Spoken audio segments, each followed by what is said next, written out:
Good morning students, myself Indrachand Kumaut, assistant professor government law college Bundi. पिछले video में हमने औद्योगिक विवाद अधिनियम 1947 के तहत औद्योगिक विवाद किसे कहते हैं तथा व्यक्तिगत विवाद कब औद्योगिक विवाद बन जाता है के विषय में पढ़ा था। आज का हमारा विषय है औद्योगिक विवादों को रोकने व निपटारे के लिए कौन कौन सी प्राधिकारिक शक्तियां हैं। औद्योगिक विवाद अधिनियम 1947 का उद्देश्य औद्योगिक विवादों की जांच तथा उनका शीघ्र निपटारा करना है। तो औद्योगिक विवाद अधिनियम 1947 का उद्देश्य क्या है? औद्योगिक विवादों की जांच करना तथा उनका शीघ्र निपटारा करना है। इस उद्देश्य की पूर्ति हेतु औद्योगिक विवाद अधिनियम 1947 के अंतर्गत निम्न प्राधिकारिगण की स्थापना की गई है। नंबर फर्स्ट है कार्य समिति, वर्किंग कमेटी। औद्योगिक विवादों को हल करने की दिशा में ये पहला कदम है। कार्य समिति के गठन का मुख्य उद्देश्य नियोजक और कर्मकारों के आपसी हितों को प्रोत्साहित करना है। तो कार्य समिति के गठन का मुख्य उद्देश्य क्या है? नियोजक और कर्मकारों के आपसी हितों को प्रोत्साहित करना है। कार्य समिति के माध्यम से विवादों के संबंध में स्वच्छ वातावरण में विचार विमर्श करके समस्याओं का निपटारा किया जाता है। तो कार्य समिति में विवादों का निपटारा स्वच्छ वातावरण में विचार विमर्श करके समस्याओं का निवारण किया जाता है। कार्य समिति का गठन अधिनियम की धारा 3(1) के अंतर्गत समुचित सरकार द्वारा आदेश प्रसारित करने पर नियोजक द्वारा कार्य समिति का गठन किया जाएगा। तो समुचित सरकार आदेश प्रसारित करेगी और नियोजक द्वारा कार्य समिति का गठन किया जाएगा। ये धारा केवल ऐसे औद्योगिक संस्थानों पर लागू होगी जहां पर कर्मकारों की संख्या 100 अथवा उससे अधिक है। तो ये धारा कौन से औद्योगिक प्रतिष्ठानों पर लागू होगी? जहां कर्मकारों की संख्या 100 या उससे अधिक है। अब कार्य समिति का जो महत्वपूर्ण कार्य है, कार्य समिति दिन प्रतिदिन के सामान्य मामलों पर विचार विमर्श कर अपना निर्णय ले सकती है। तो कार्य समिति क्या करेगी? दिन प्रतिदिन के सामान्य मामलों पर विचार विमर्श कर अपना निर्णय ले सकती है। तो औद्योगिक विवादों को निपटाने की दिशा में कार्य समिति पहला कदम है। दूसरा जो प्राधिकारिक विवादों को निपटारे के लिए स्थापित किए गए हैं वह है समझौता अधिकारी, कंसिलेशन ऑफिसर। अधिनियम की धारा 4 के तहत समुचित सरकार को ये शक्ति प्रदान की गई है कि वह राजपत्र में अधिसूचना जारी कर समझौता प्राधिकारियों की नियुक्ति कर सकती है। तो औद्योगिक विवाद अधिनियम 1947 की धारा 4 के अंतर्गत समुचित सरकार को यह शक्ति प्रदान की गई है कि वह राजपत्र में अधिसूचना जारी करके समझौता अधिकारियों की नियुक्ति कर सकती है। समझौता अधिकारियों को अधिनियम के अधीन औद्योगिक विवादों पर मध्यस्थता करने और उनका निपटारा करने का दायित्व सबूत किया गया है। तो समझौता अधिकारियों को अधिनियम के तहत औद्योगिक विवादों पर मध्यस्थता करने और उनका निपटारा करने का दायित्व सौंपा गया है। समुचित सरकार एक या एक से अधिक समझौता अधिकारियों की नियुक्ति कर सकती है। समुचित सरकार को ये शक्ति है या तो वह एक समझौता अधिकारी की नियुक्ति करे या एक से अधिक समझौता अधिकारियों की भी नियुक्ति कर सकती है। अब समझौता अधिकारी का क्षेत्र का अधिकार क्या होगा? तो समझौता अधिकारी का क्षेत्र का अधिकार और उनकी शक्तियों के संबंध में शक्तियां कौन सी होगी? जो समुचित सरकार राजपत्र में अधिसूचना द्वारा निश्चित करे वही उनकी शक्तियां तथा कार्य क्षेत्र होंगे। समझौता अधिकारी का जो महत्वपूर्ण कार्य होता है वह मुख्य कार्य होता है वह नियोजक और कर्मकार के बीच में मतभेदों को दूर करना और उनके पारस्परिक संबंध में सुधार लाना है। तो समझौता अधिकारी का महत्वपूर्ण जो कार्य है वह नियोजक और कर्मकार के बीच में मध्यस्थता कराना होता है और विवाद का निपटारा करना होता है। नेक्स्ट जो प्राधिकारी है समझौता बोर्ड। अधिनियम की धारा 5 के तहत समझौता बोर्ड के गठन का प्रावधान किया गया है। धारा 5 के तहत समझौते बोर्ड का गठन के प्रावधान किए गए हैं। इसके अंतर्गत समुचित सरकार शासकीय राजपत्र में अधिसूचना जारी करके समझौता बोर्ड का गठन कर सकती है। तो धारा 5 के तहत समुचित सरकार को शक्ति प्रदान की गई है कि समुचित सरकार शासकीय राजपत्र में अधिसूचना जारी करके समझौता बोर्ड का गठन कर सकती है। अब समझौता बोर्ड में एक तो सभापति होगा और 2 या 4 अन्य सदस्य होंगे, जैसा समुचित सरकार आवश्यक समझे। तो समझौता बोर्ड में एक तो सभापति होगा या 2 या 4 ऐसे सदस्य होंगे जो भी समुचित सरकार आवश्यक समझती है। समझौता बोर्ड का गठन इस उद्देश्य से किया जाता है कि विवाद से संबंधित पक्षकार एक स्थान पर बैठ के अपने मतभेदों को प्रकट कर दे। तो समझौता बोर्ड इस उद्देश्य से स्थापित किया जाता है कि पक्षकार एक स्थान पर बैठ के अपने मतभेदों को प्रकट कर दे और उनके समाधान का तरीका ढूंढ निकाले। बोर्ड का सभापति एक निष्पक्ष व्यक्ति होगा। अन्य सदस्य ऐसे होंगे जो विवाद से संबंधित पक्षकारों का समान रूप से प्रतिनिधित्व करेंगे। अब प्रश्न ये आता है कि क्या समझौता कार्रवाई न्याय निर्णय है? जब हम समझौता कार्रवाई से संबंधित उपबंधों पर दृष्टि डालते हैं तो ये स्पष्ट प्रतीत होता है कि समझौता कार्रवाई का उद्देश्य औद्योगिक विवाद के संबंध में न्याय निर्णय प्रदान करना नहीं है। अधिनियम की धारा 4(2) के अंतर्गत समझौता अधिकारी का ये दायित्व है कि वह औद्योगिक विवाद के निपटारे के लिए मध्यस्थता करे। तो समझौता अधिकारी का क्या दायित्व है? वह औद्योगिक विवाद को निपटारे के लिए समझौते के लिए प्रयत्न करे या मध्यस्थता करे। अगर पक्षकारों के बीच में समझौता हो जाता है तो उसकी रिपोर्ट समुचित सरकार को प्रेषित करे, और अगर समझौता नहीं होता है तो उसकी रिपोर्ट भी समुचित सरकार को प्रेषित करे। अतः इससे स्पष्ट होता है कि समझौता कार्रवाई न्याय निर्णय जैसा कार्य नहीं है। नेक्स्ट हम देखते हैं जांच न्यायालय, कोर्ट ऑफ इंक्वायरी। औद्योगिक विवाद अधिनियम 1947 की धारा 6 के तहत औद्योगिक विवादों के संबंध में जांच आदि प्रारंभ करने के लिए जांच न्यायालय गठित करने संबंधित प्रावधान प्रस्तुत करती है। अधिनियम के अंतर्गत न्यायालय शब्द को विशेषतः परिभाषित किया गया है, जिसका अभिप्राय अधिनियम में गठित जांच न्यायालय से है। किस न्यायालय से? जांच न्यायालय से है।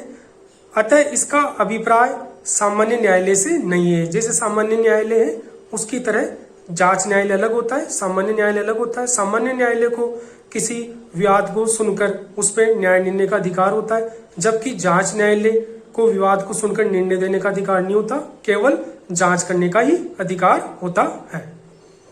नेक्स्ट हम देखते हैं श्रम न्यायालय।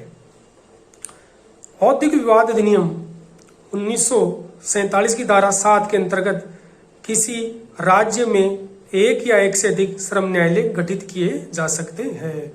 तो किसी राज्य में एक या एक से अधिक श्रम न्यायालय गठित किया जा सकते हैं धारा 7 के तहत। इस संबंध में धारा 7 की उपधारा 1 समुचित सरकार को श्रम न्यायालय के गठन के संबंध में शक्तियां प्रदान की गई है। तो समुचित सरकार को श्रम न्यायालय के गठन की शक्तियां प्रदान की गई है। केंद्र सरकार को भी ऐसे विवादों के संबंध में श्रम न्यायालय का गठन कर सकती है, जिसके लिए वह धारा 7(2) के अनुसार श्रम न्यायालय का गठन केवल एक व्यक्ति द्वारा किया जाएगा। तो श्रम न्यायालय में एक व्यक्ति होगा, एक व्यक्ति न्याय पीठासीन अधिकारी के रूप में बैठेगा, जिसकी नियुक्ति समुचित सरकार पीठासीन पदाधिकारी के रूप में की जाएगी। तो एक ही व्यक्ति होगा और जिसकी नियुक्ति कौन करेगी? समुचित सरकार। पीठासीन अधिकारी की अहर्यता क्या होगी, उसकी क्या योग्यता होगी, जो अधिनियम की धारा 7 की उपधारा 3 के तहत निर्धारित की गई है, वही उसकी योग्यता होगी। अब श्रम न्यायालय का जो क्या कार्य है, तो श्रम न्यायालय का महत्वपूर्ण कार्य है जो अधिनियम की द्वितीय अनुसूची में औद्योगिक विवादों के अधिनियम की द्वितीय अनुसूची में जो विवाद दिया गया है उनको निपटारा करने का कार्य श्रम न्यायालय द्वारा किया जा सकता है। द्वितीय अनुसूची में जिन विवादों का उल्लेख किया गया है उनकी सुनवाई करने का अधिकार श्रम न्यायालय को प्रदान किया गया है। अब नेक्स्ट आता है अधिकरण, ट्रिब्यूनल। अधिनियम की धारा 7(a) को औद्योगिक अधिकरण का अधिपत्र कहा जा सकता है।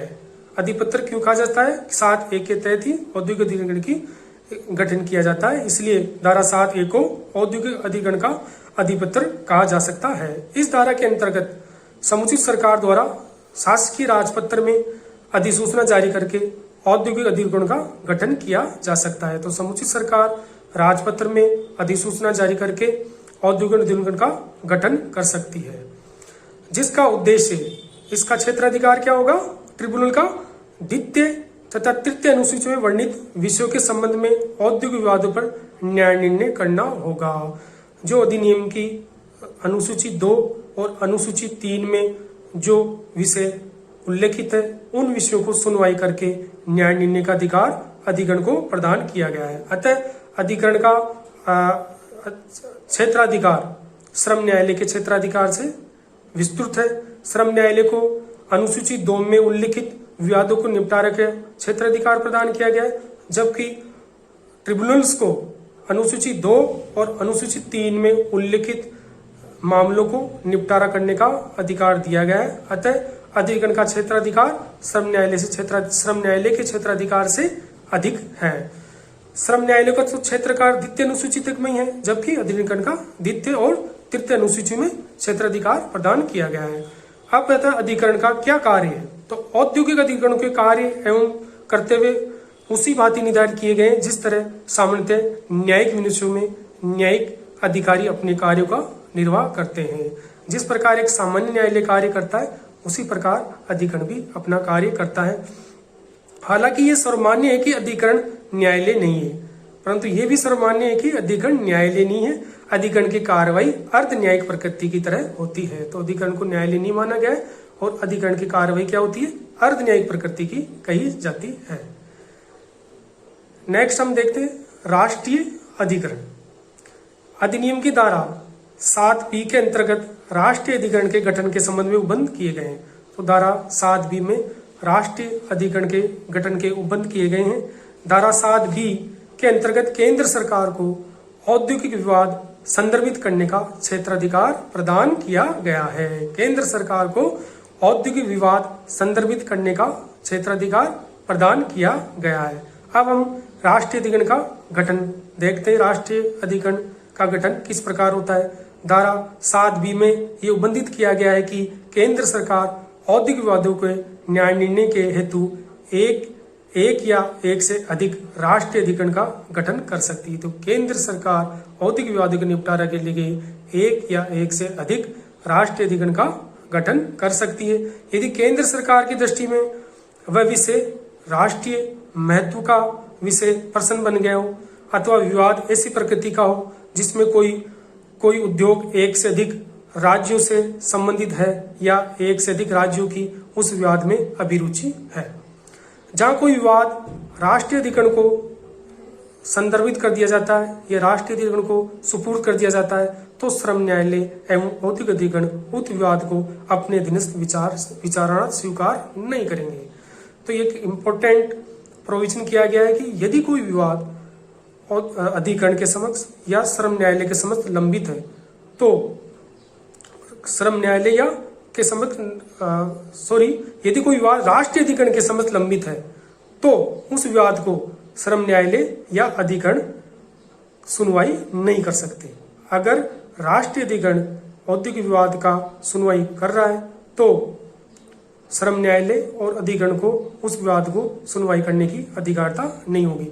इसी बात यदि श्रम न्यायालय या औद्योगिक अधिकरण ने किसी विवाद को हल करने हेतु कार्रवाई प्रारंभ कर दी, अगर श्रम न्यायालय ने या औद्योगिक अधिकरण ने किसी विवाद को निपटारे करने के लिए कार्रवाई प्रारंभ कर दी है और उसके पश्चात केंद्र सरकार द्वारा राष्ट्रीय अधिकरण को मामला सुपुर्द कर दिया जाता है। अब जब मामला वहां पेंडिंग है और उसके उपरांत केंद्र सरकार द्वारा उक्त मामला अगर राष्ट्रीय अधिकरण को सुपुर्द किया जाता है, तो ऐसी स्थिति में श्रम न्यायालय तथा औद्योगिक अधिकरण को अपनी कार्रवाई समाप्त कर देनी चाहिए। मतलब श्रम न्यायालय और औद्योगिक अधिकरण के समक्ष कार्रवाई लंबित थी, तो वह उस कार्रवाई को समाप्त कर देगा, वह उसकी सुनवाई नहीं करेगा।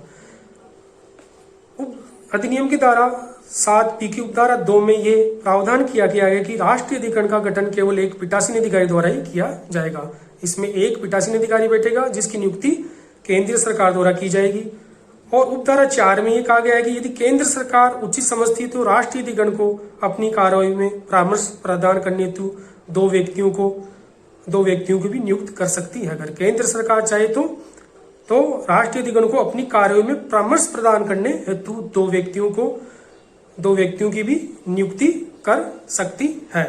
अतः औद्योगिक विवाद अधिनियम 1947 के अंतर्गत विवादों को निपटारे हेतु जिन प्राधिकरणों की स्थापना की गई है उनमें फर्स्ट है कार्य समिति, वर्किंग कमेटी, दूसरा है समझौता अधिकारी, कंसिलिएशन ऑफिसर, तीसरा है समझौता बोर्ड, कंसिलिएशन ऑफिसर, चौथा है जांच न्यायालय, कोर्ट ऑफ इंक्वायरी, पांचवा है श्रम न्यायालय, लेबर कोर्ट, छठा अधिकरण ट्रिब्यूनल और सातवां राष्ट्रीय अधिकरण नेशनल ट्रिब्यूनल आदि की स्थापना विवादों के शीघ्र निपटारे हेतु की गई है। Thank you.